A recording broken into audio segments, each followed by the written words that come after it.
Is that your girlfriend? It's your girl. I've been shooting my pets since I was a little kid. We always had cameras around the house, so I would grab them and take pictures of my dogs. I've been working with animals professionally since I was very young as well. I grew up next to a nature reserve, so I did animal care there, and I think when I started getting interested in photography, animals were a natural subject for me.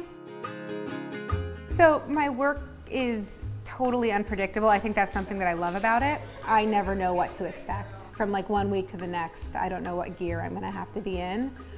When I shoot, I'm really looking for something that's new and fresh. I'm looking for an energy or an expression that grabs me personally. And I'm an animal person, I'm my own audience.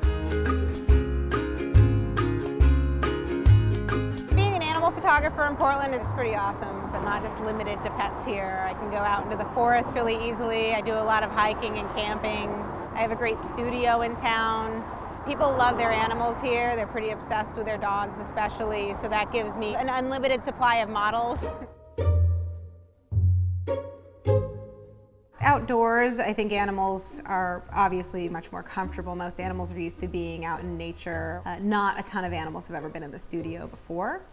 So when I bring them into the studio, I let them kind of make the decisions, because when animals get to make their own decisions, they feel more in control, they relax more easily. But just having the experience I've had working with animals in training and in care, I can read them pretty well to know when they're stressed, or what I can do to get them to look in a certain direction, or what a certain animal needs before it's going to perform in front of the camera. Every day when I get to go to the zoo, it's kind of a treat for me. I don't think that's stopped in the last 6 years that I've been working there. Part of that is just being in this space with all these animals, and part of it is just really appreciating the relationships that I've developed over the years with the keepers who have become my friends, with the animals, some of whom I've seen grow up. It's exciting to photograph animals and portray them in a positive light. Animals like skunks that everybody just they don't like them. Same with reptiles. I love reptiles, and they're another animal that people tend to be a little fearful of. So having the opportunity to show them in a way that people can see as beautiful, I like that maybe I can do a little bit of good. If my camera isn't resistant to weather and the animals that I'm interacting with, then it's no good for me. One of the most important tools that I've gotten in the last couple of years has been the Nikon D4.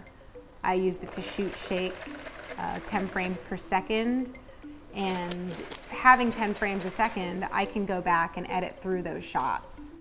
And the images are just captured in a way that makes the dogs look really interesting and really funny, and kind of gives the viewer an opportunity to see dogs in a way they might not have seen them before.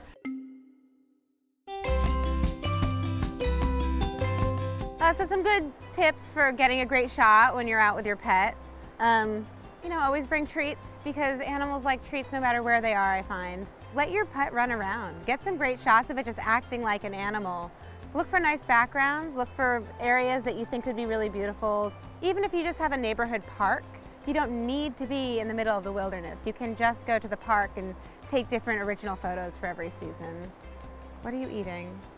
A lot of people tell me, oh my God, my dog is so afraid every time I pull out the camera, and so I tell them to put the camera on the ground and put their food next to it. Make that camera like the coolest thing that ever happened. Like when the camera shows up, you get food, and that does wonders. The other thing is you can just practice while your dog's asleep on the couch. Was that funny? I think that, you know, photography is very personal. I think it's important for people to do what makes them feel good.